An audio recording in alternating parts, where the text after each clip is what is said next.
and welcome back to part 18 of Final Fantasy XII, where today we'll be exploring out the Hen Mines in search of Mjörn, because Mjörn, according to Fran at least, is going to be our ticket one way or another to getting out of here. Or at least getting a move on so we can continue our way through the jungle.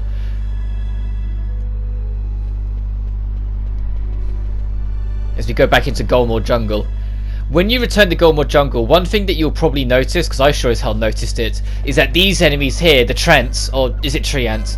I've always just said Trent, but the Trents will start spawning around the jungle. I don't know if they can appear beforehand, and it's just that I've never got lucky or unlucky enough for them to do so, but I only ever noticed they start spawning after you visited Iriot Village. So yeah, pay attention to them. The Trents in this game are nowhere near as bad as some of the Trents in older games, but there's a lot of famous or infamous enemies in the Golmore Jungle, and so Marlboros that we're fighting now are just one of them. The Trents are here too. There's even Hellhounds you can find in here, which is another quite infamous enemy of the Final Fantasy series for how difficult they can be. But I'd say Hellhound's probably the worst offender, and then it's the Trents, because the Trents, they just put you to sleep, then beat the shit out of you. And then it's Marlboros who are the worst, because it really doesn't matter what level you are, they can just kind of sign your death warrant by chance. It's only if you have a ribbon that you'll get away with it, and as far as I'm aware, it's impossible for you to have a ribbon at this stage in the game. Ribbons, I've mentioned before, but just in case I don't know, you're unaware, just because I'm going to run out of things to talk about, because going back through the jungle and getting to the Hen Mines is not much. Here's the Hellhounds, by the way.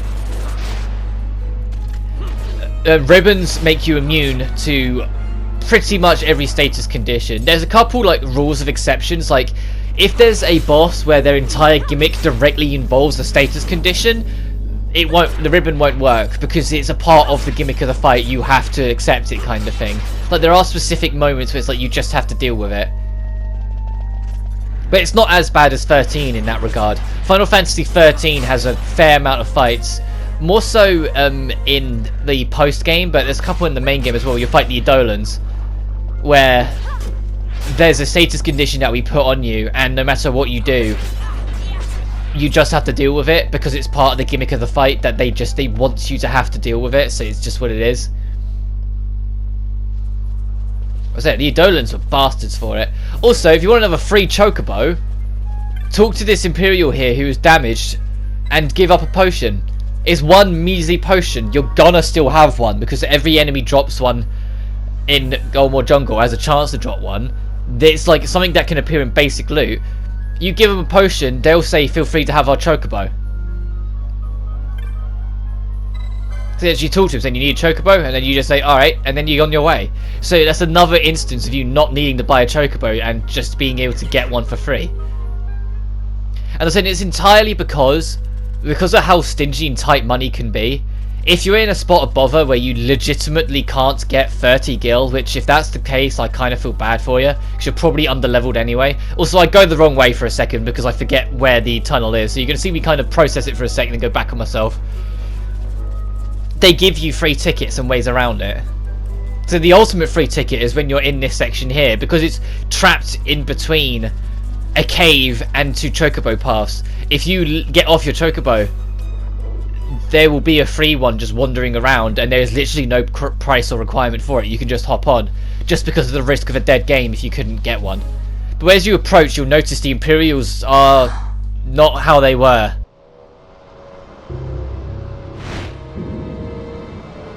Researchers from the Draclaw laboratory. What were they doing here? Research.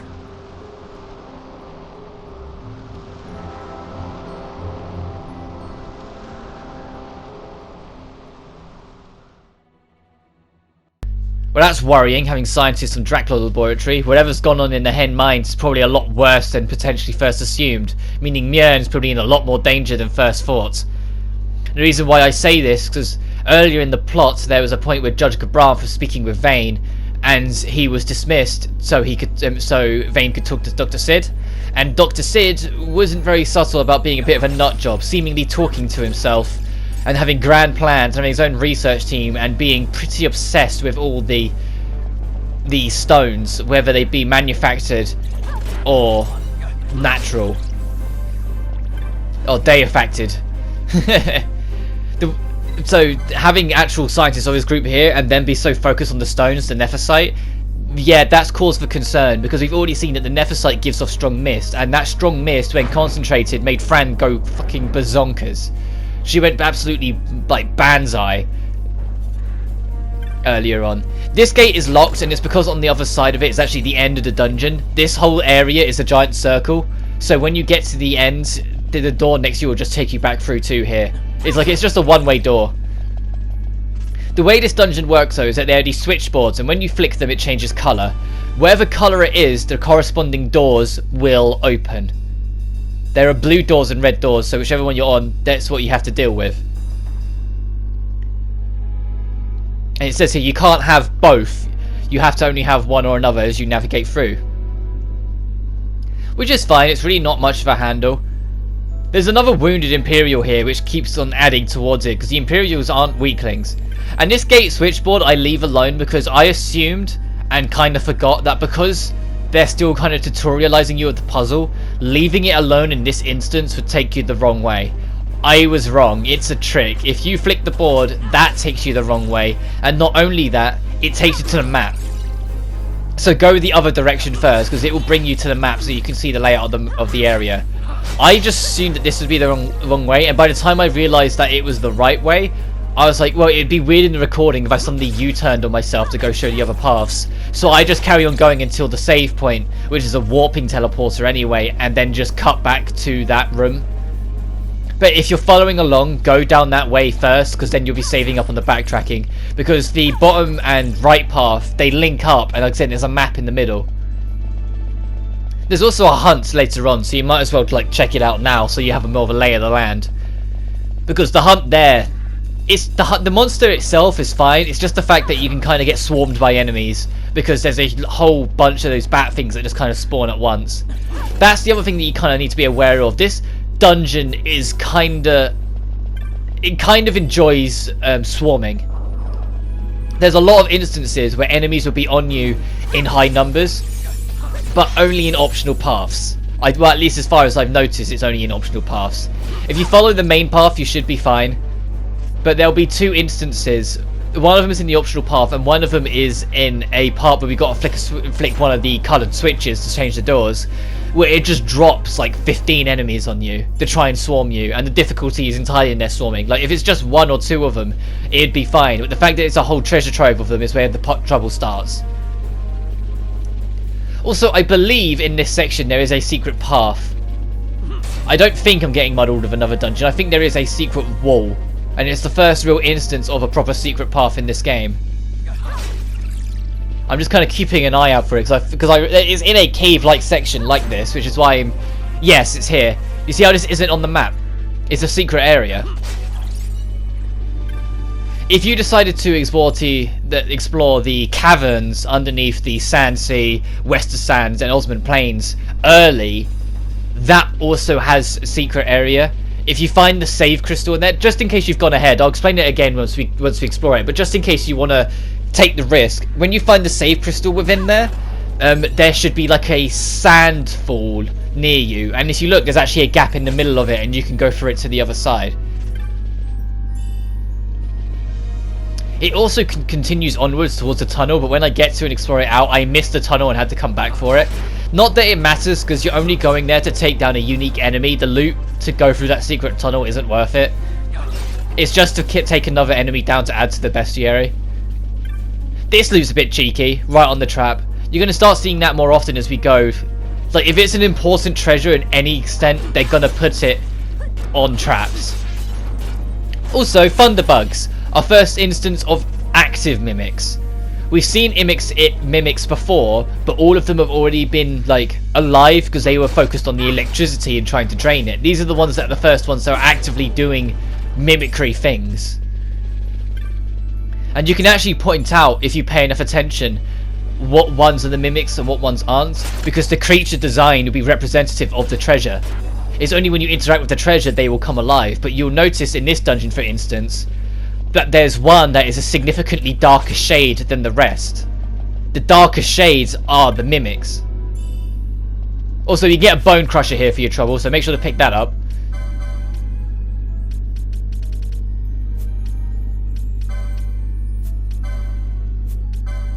You're going to see me look for it like an accessory. Bone Crusher's not an item. It's a technique. So you see me looking for it because I'm like, come on, it sounds like Bone Crusher. That sounds really cool. And eventually, after doing a bit of auto sort while I'm at it anyway, it crosses my mind. And I'm like, oh, wait, it might be a... Yeah, there it is. Consume your own HP to attempt to instant kill the opponent. Bone Crusher almost never works. I'm just going to put it out there right now. You just you might as well just be hurting yourself. Like, you just kind of wound yourself to try and lower the enemy's health to 0. And I've only ever seen it work on enemies that are far lower level than you, which in that case it becomes pointless anyway because you outpower them. Like, I have never had it work on an enemy at my level or slightly above. Like, I don't expect it to work on bosses or like the strongest enemy of an area because they're supposed to be stronger, but basic enemies that just happen to be a level or 2 higher, it just doesn't work, and so I don't think I ever use it. Also, Tyrannosaurus are in here, so if you haven't gone back to take down the Sauron back in the Esther Sands, this might be a bit of a wake-up call for you that you've got to fight T-Rexes, because that's actually stronger than the Sauron. Which is also the other thing, if you haven't actually gone back to take the thing down in the Esther Sands, now's as good a time as any. Because if you've taken that thing down, you're strong enough. Because that thing is about 10 to 15 levels stronger than the Saurons. And is faster, I believe. Like, I think it has a faster stat, so it can attack more often. And it drops good experience for this stage in the game as well. We're approaching a point... I say that, it's like 6 or 7 parts away yet. But we're approaching a point where there will be an optional extension of a dungeon we've previously been to. That when taken to its... like final section, most of the enemies drop like 1,500 experience, and if you can grind there if you want to, you're welcome to. These are the ones that are mimics. The treasure chest next to me is also another mimic, and can you see the green outline and how the actual black is a darker shade than normal? Because the green outline is the actual spider, whilst the rest of it is just the mechanical side slapped to it. And I'll make the warning now, because there is nothing more painful than your trust being deceived. There are mimic save crystals in this game. When they first introduce them, they're obvious because they'll be green, and you're like, well, there's no save crystal in the game that's green or orange. But then there are optional areas, and there are even some late game areas where you'll just approach a blue or orange save crystal and you'll be like, yeah, sure, this is a proper save crystal. You'll press X, interact with it, and it'll just attack you, and you're like, you fucking excuse me? You're like, what? This is the room you'll get hounded on, by the way. Your hint that this happens is the corpse in the corner. As soon as you flick the board, no matter which way you flick it or for what reason, about 20 slimes will drop on you just like that. Or the jellies, as they call them. Taking them on their own, perfectly fine. When there's like 20 of them, you're only winning by luck. And what doesn't help is that they will either try and cast poison or confusion on you. Poison you can deal with. Confusion, you're not gonna, because confusion is you will attack your allies. And as you saw maybe a second ago, Larsa had it, and Larsa was just attacking Ash, I believe. Either that or Balthier. And so I decided to eventually look through my items, because I haven't really shown a lot of these off. So I thought, what can I show off with my items to kind of have a bit more fun with it? So I start using things like this wind mote that hits, or arrow mote that hits all of them. But then more spawn in, because there is actually 2 waves of them, and a second spawn in a little after. So we've gone from all the way from A to G right now, and there's another one there. And eventually, I notice I have a banishing item that will teleport enemies to the X zone. And although the X zone isn't permanent, it just lasts a very long time. If I come to the conclusion that if I can catch at least some of them with it, the rest will be able to be cleaned up, and by the time the X zone wears off on the enemies, we'll be fine. There it is, banishing all foes in range. And to my happiness, it actually works.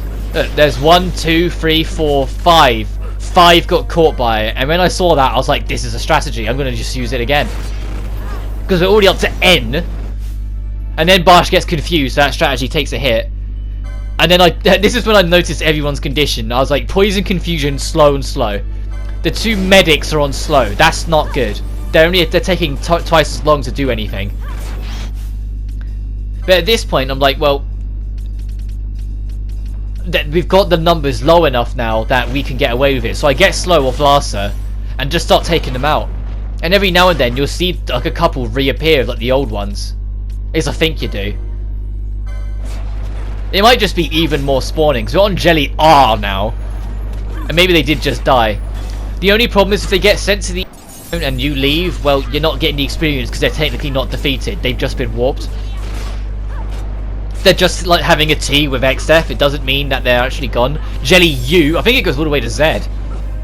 Starting to think it might. To be honest, I wasn't really paying that much attention when I was first facing him because I was too busy concentrating on just living. V split into 2. Great. God. And at this point I'm just like, bloody hell, that was a mission. At least that's over. But I linger around for a second because I want to see if the ones from the X zone come back. Whilst at the same time getting some healing done. No, I don't linger around any longer. But a couple can come back. It's just you have to give it a long while. Because if you remember when we fought the Demon Wall back in Rachel's Tomb, the X Zone remained on Ash. Well, Ash remained in the X Zone for not only the rest of the fight, but we left, went back to the save crystal, and it was the stat reset that the save crystal always does that got her out. So it can last an absolute eternity. And I think that's probably the most painful thing about X Zone. If someone's thrown into the void and is having that nice cup of tea with X Death, that's kind of it for your journey. Like, there's no easy way to get rid of it, so as soon as someone goes, it's like, well, you're working at a weakness, so you need to backtrack and get to a save crystal. Or if you know you're near one, run to it, kind of thing. Because otherwise your journey's dead then and there, and you need to leave and come back. These mines much resemble the ones at Lusu. Of course, Draculaur must be searching for new sources of ore. Should the Resistance forces move, the rich veins of Magicite and Bujeba will be forever beyond their grasp.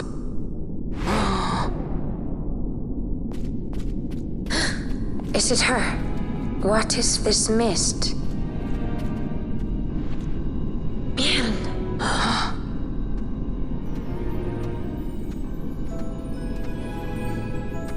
The stench of fumes.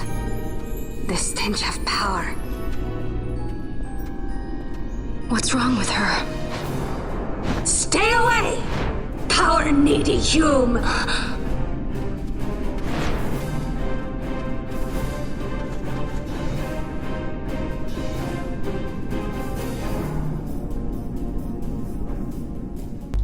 Yeah, Mjolnir's been affected by the mist as well, but your orange save crystal no less is here as well, so I take this opportunity to cut back to show the other path that I didn't do. Like I said, if you're following along, do this path first because you're just saving the backtracking. Because it's not just a matter of backtracking here. I had to flick the switch, circle round, flick the switch again, circle round, get to here, then go back through everything you just saw in the dungeon again, like flicking the switch so it can open the path forward. Like, it was just such a lot of unnecessary work. Here's the other swarm, by the way. This one's nowhere near as bad. It's just that it's just a whole bunch of them, so it can catch you off guard. But this one's nowhere near as bad as the one with the jellies. And your hunt will also be here if you go for it later on, so just be wary that that swarm of bats will be there. But this urn is the map. And you'll see that this was literally the last thing left. I'd already been everywhere. The only other thing we're missing is the boss arena. And onto the left of that boss arena is a door, and that will take you back to the entrance, which is why I said about the full circle. What I should have really done is take on the boss and then just go through the door, but it just didn't cross my mind.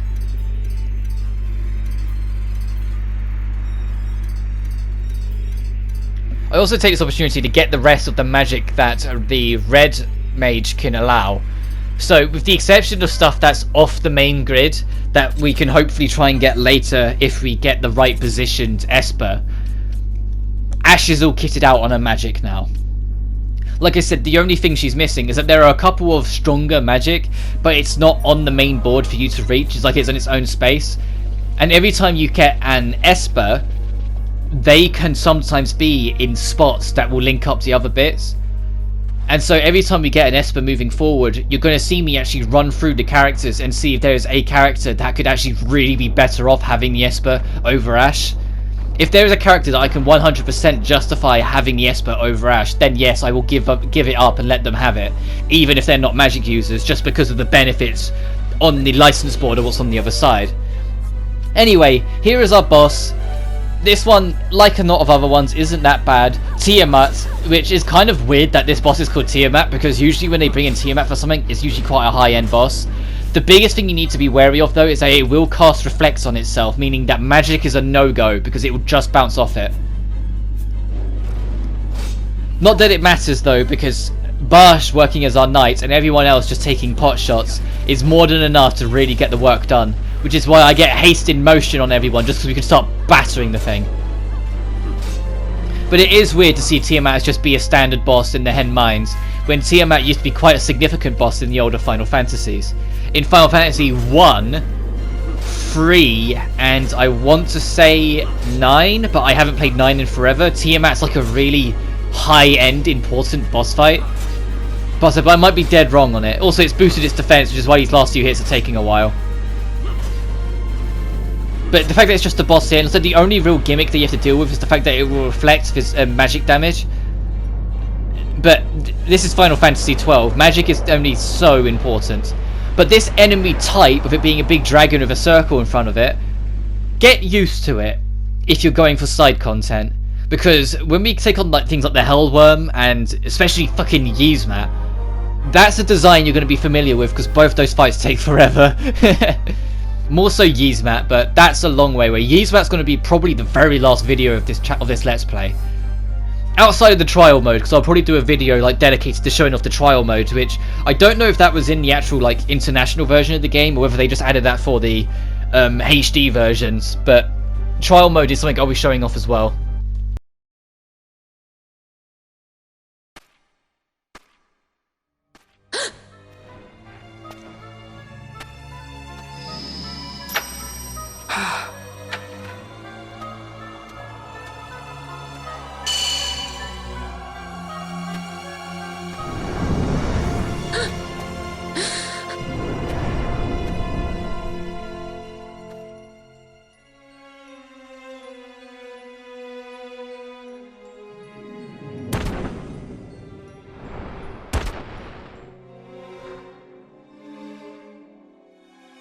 That thing inside her, what was it?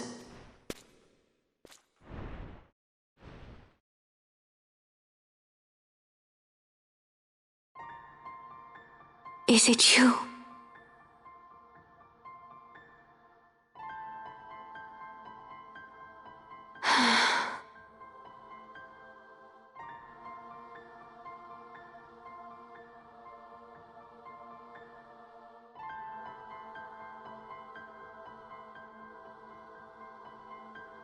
When the Hume soldiers came to the wood, the village took small heed of them.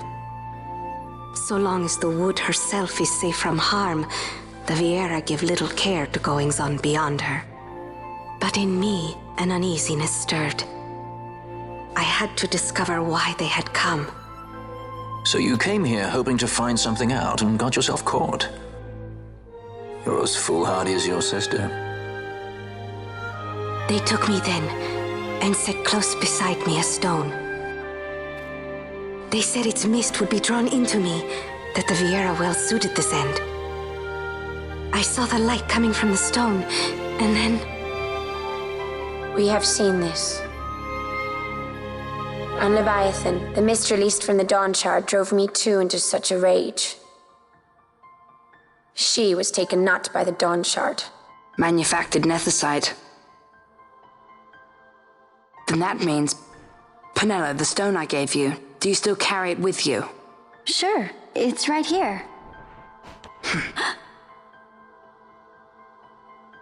This is a thing more dangerous again than I had imagined.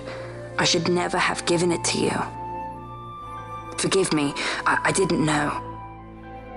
I'd always thought of it as sort of a good luck charm. And even if it is dangerous, on Leviathan it kept us safe.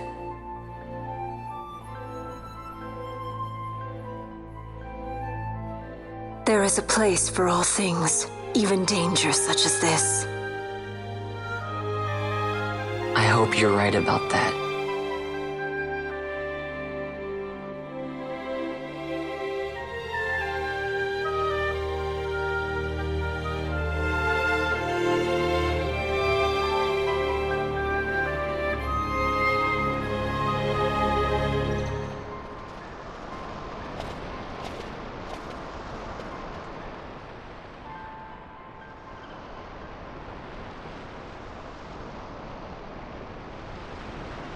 I heard the wood's whispers.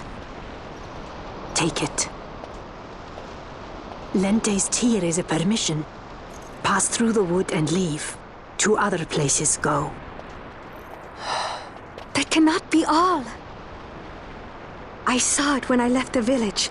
Ivalice is changing. How can the Vieira stand and do nothing at all? Ivalice is for the Humes. The wood alone is for us. But that is wrong. How can we just hide here in the trees when all the world outside is on the move? I too wish to live freely, to leave this wood. Do not do this. You must remain away from the Humes. Stay with the wood. Live together with the wood. This is your way. But Fran, my sister... I am no longer of you. I have discarded wood and village. I won my freedom, yet my past has been cut away forever. No longer can my ears hear the green word. Is solitude you want, Miern? Sister. No, Miern. Only one sister remains to you now. You must forget my existence.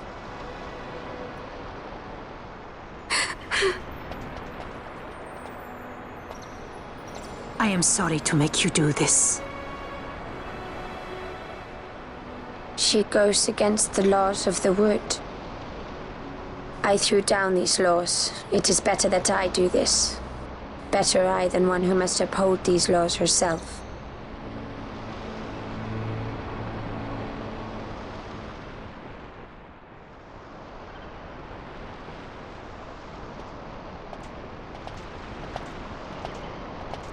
I have a request.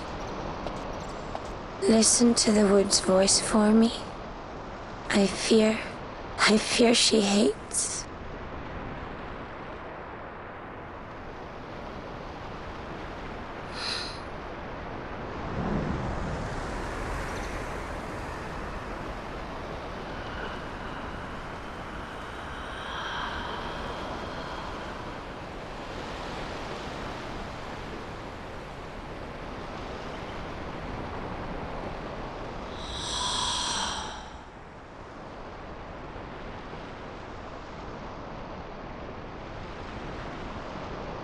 The wood longs for you, for the child gone from under her boughs.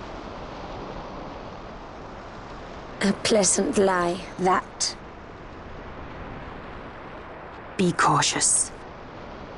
The wood is jealous of the Humes who have taken you. I am as them now. Am I not? Goodbye, sister.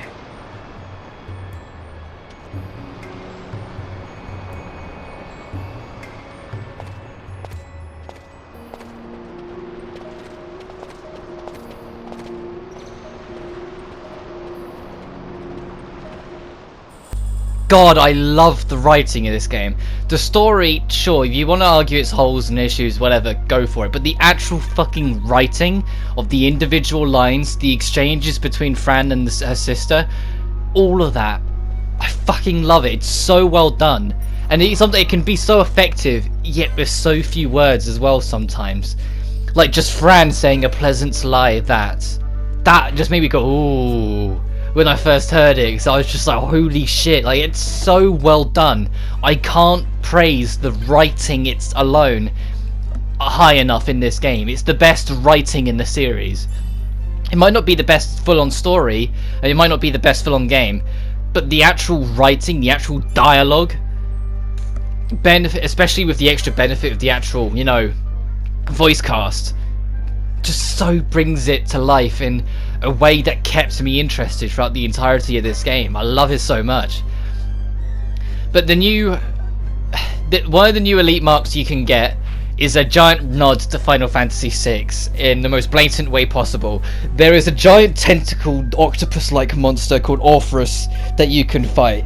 Orpheus is the Japanese name of Ultros, Ultros being a joke villain that you fought against regularly in Final Fantasy VI, who was also a tentacular octopus-like villain monster that you fought.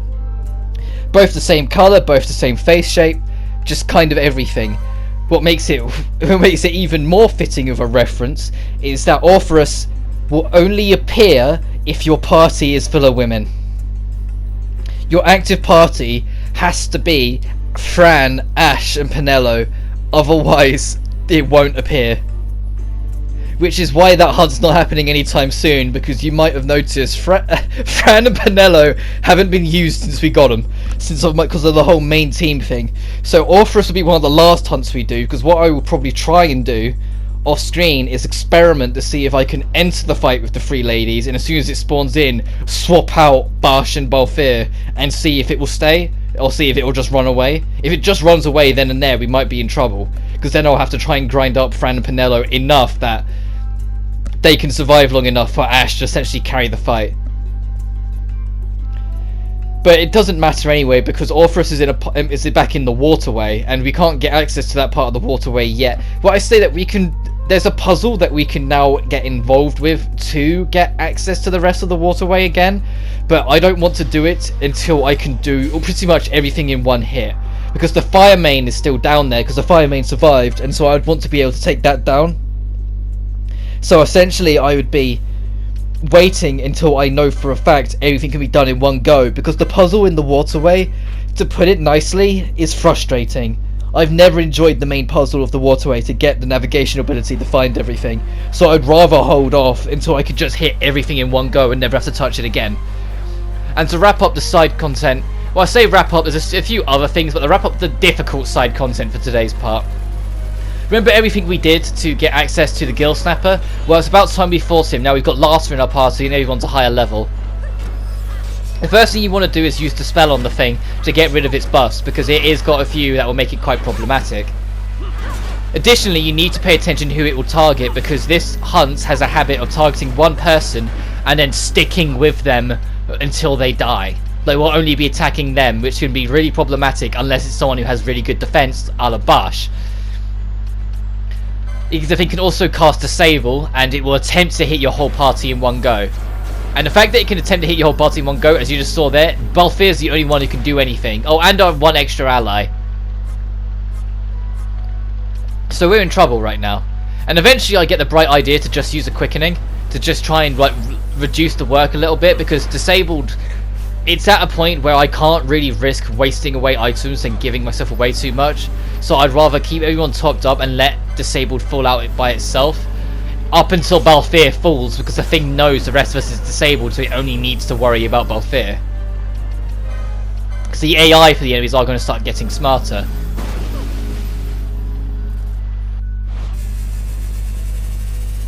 I had a long chain, but I decided, like, as I said before, I'm going to be cutting to more just the end, or if there's like one particular attack in it, just to save time. So I cut to the wind burst being a bonus, and it did about like just over 2/3, I want to say.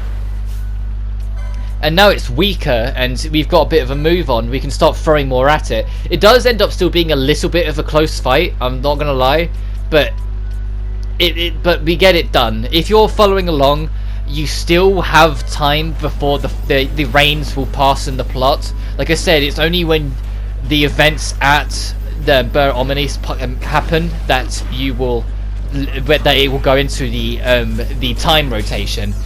So if you desperately want to get it done and don't want to worry about the 2-hour wait, you've still got more time. You can still explore the entirety of the Golmore jungle, do its boss, and explore the entirety of the following area. It's just when you get to a dungeon called the Still Shrine of Miriam, that's kind of your last stop. Once you've done that dungeon, that's it.